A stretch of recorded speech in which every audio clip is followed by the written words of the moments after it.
because this is a business. This is not a side hustle. This is not a get rich quick scheme.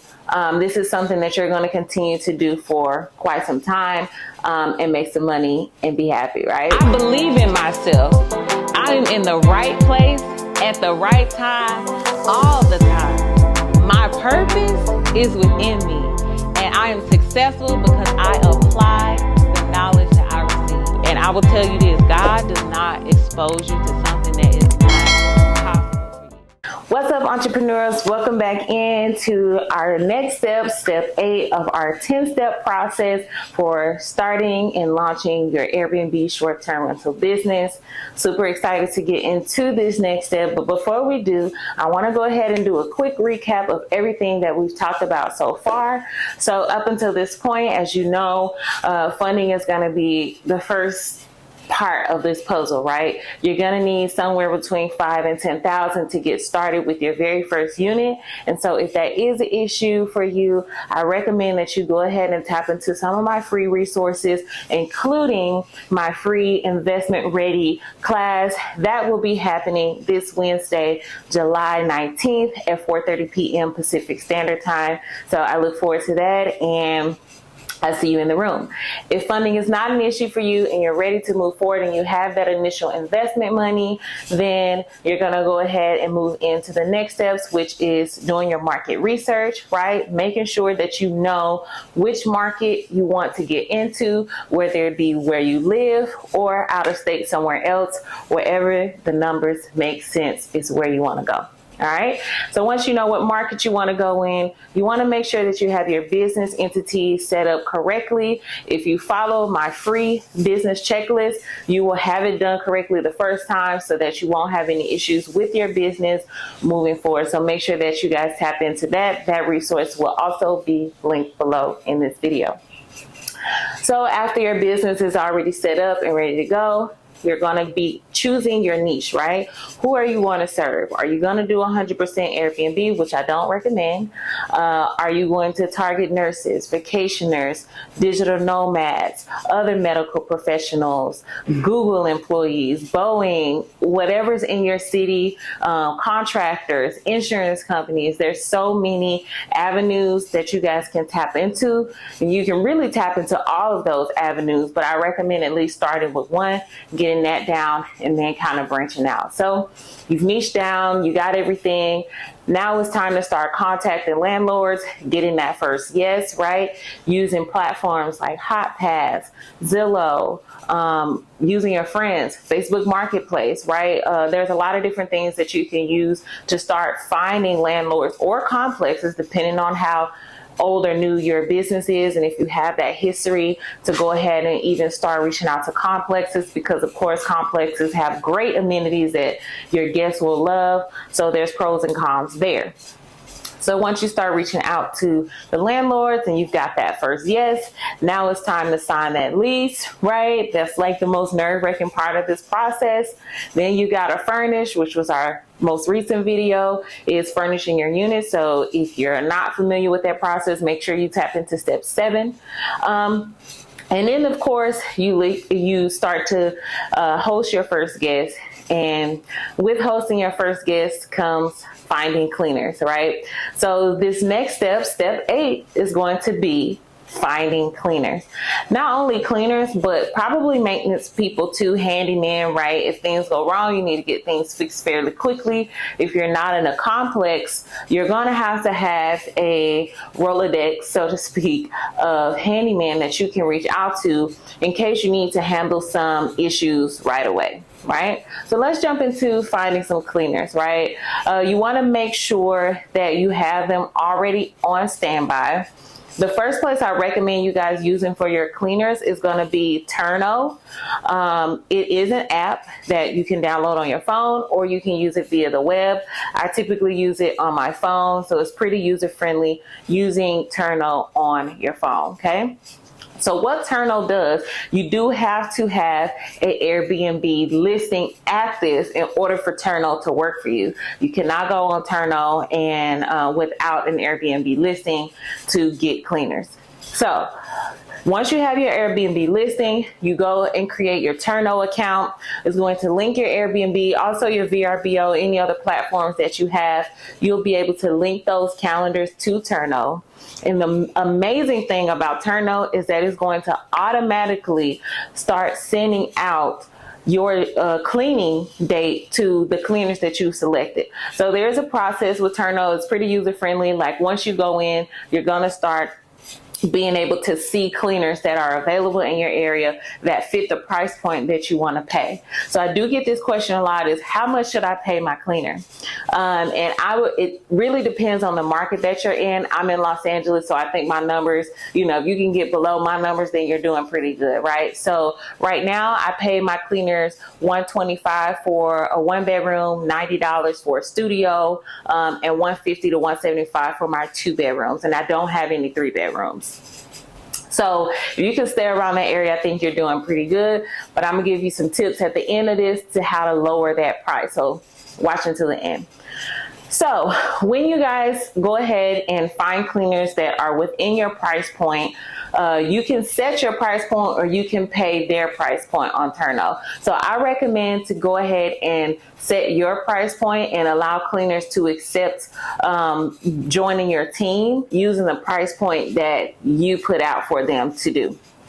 So once you do that and you get your first booking, you literally don't have to do anything in order to get a cleaner to accept the job.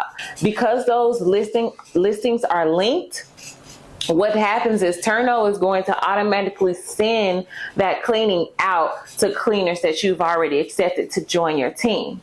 The first cleaner to accept the job gets the job, right? So if you have 7 cleaners that you want to work with in your area, you can set the settings on Turno to send to all 7 cleaners, or if you have a preferred cleaner, it will go to your preferred cleaner first, and if they can't do the job, it will then send it to the other cleaners that you've accepted to join your team.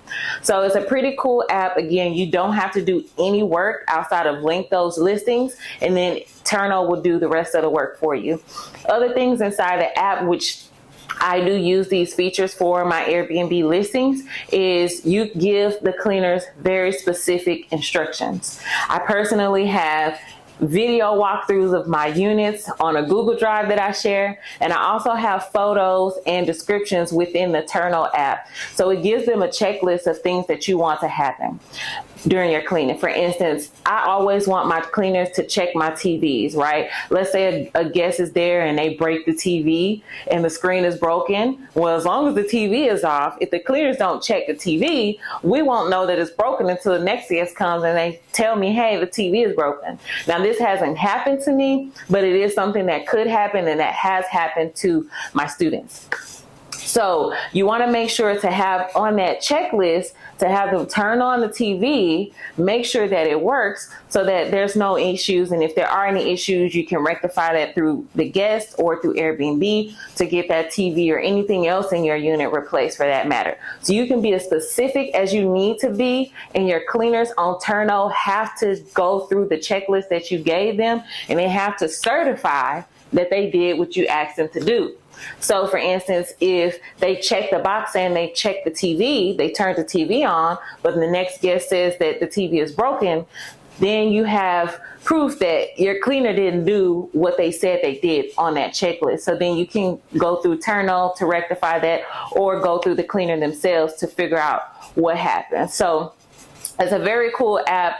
I love using it, and I will recommend, that's going to be my #1 recommendation for cleaners with specifically listing your unit on Airbnb. Now, if you do have other listings on other platforms that you can't link through Turno, for instance, like Furnish Finder, then you want to make sure that you can use other apps like TaskRabbit.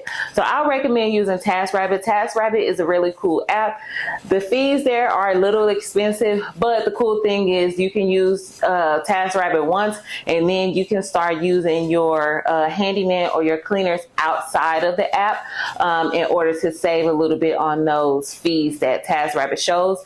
But it's a great way to be able to find people that you need in your area. This also includes photographers. So you're going to need to get professional photography, like we talked about in the previous video about getting your unit listed.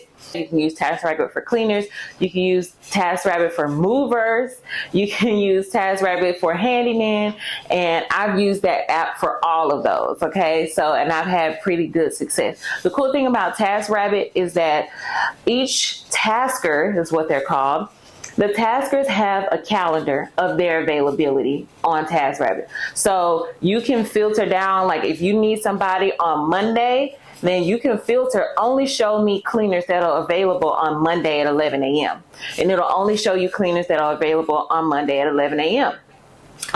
So then you can go on their calendar, book them for the day and time that you need. And if they can't accept the job, they will cancel it. And TaskRabbit will recommend another tasker for you. But most of the time, I would say 8 out of 10 times, they are able to do the job and their calendars are accurate and you have an immediate booking, essentially. Very similar to Airbnb, right? There are other apps that you can use like Thumbtack, but the downside to Thumbtack is that you don't get that kind of warm and fuzzy of being able to get an immediate booking with a tasker. You have to put out a request for work and then they have to contact you and then you kind of coordinate with them outside of Thumbtack when they're available. So you could be wasting a lot of time with a person on Thumbtack that's not even available for the dates that you need. So that's the only downside to that, but there aren't any fees and you can save money. The pro to that is that you can save money right away versus on TaskRabbit, you'll have to pay a little bit more for that initial booking and then you can start saving after. So those are the 3 platforms that I would recommend you guys using for your cleaners. So number 1 is Turno, number 2 is TaskRabbit, and number 3 is going to be Thumbtack. So those 3 apps are great, not only for, again, finding cleaners, but also for finding photographers, handyman, and anything else you think you may need, any other services you may need for your unit. You can use those apps to find them. Now, my bonus to finding cleaners here is going to be to start your own cleaning company. Now, if you guys want me to expand on this a little bit more, please make sure to comment in the comment box below and let me know, and I can do a little bit more expansion on how to start your own cleaning business. But because I was spending so much money, because I have, 12 units, I was spending a lot of money on cleanings, specifically when I'm listing on Airbnb. And because of the fees associated with Airbnb, it could get a little tricky. So I was looking for ways to save money and also be able to train cleaners the way I want them to clean my units. And the best way to do that is to start my own cleaning company. So once you guys begin to acquire more units and things like that, even if you don't, you can do this with 1 unit because the cleaning company is going to be a completely separate business. But this is a great way to start saving money on your cleaning fees and also add an additional stream of revenue to your business, right? Because this is a business. This is not a side hustle. This is not a get rich quick scheme. This is something that you're going to continue to do for quite some time and make some money and be happy, right? So starting your own cleaning business can be another way to find cleaners. And last but not least is to just look for local cleaners. You can literally Google cleaning companies and find cleaners in your area. If neither of the 4 options that I gave you are going to work for you, you can always just look on Google and find local cleaning companies, and might be a little bit more expensive, but that is an option that you guys can consider. So I hope you guys enjoyed this video. Make sure you give it a thumbs up, comment, and let me know what you want to continue to see from me. And 2 more videos and we'll be at the end. So thank you guys for tuning in, and I'll see you at step 9.